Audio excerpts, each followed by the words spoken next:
Gregory is saying, do you have any examples of companies that have gone from a merit-based sales culture to a more merit-less culture?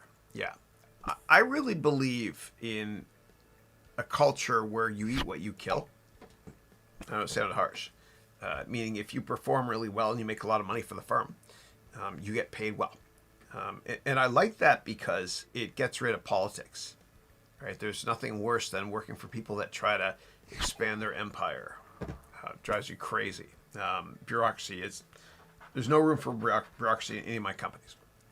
I believe in a meritocracy. However, if you want to motivate everybody at the same time, then whenever a salesperson, for example, closes a big deal, then maybe they get 75% of that commission and the other 25% goes to their team because their team supported that salesperson in making that sale.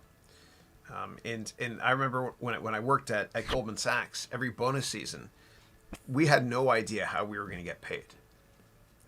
Part of it was based on how much money we made the firm, but there's also a lot of other things as well. And they never told us what they were. And it was kind of cool because it kind of made us be well-rounded employees.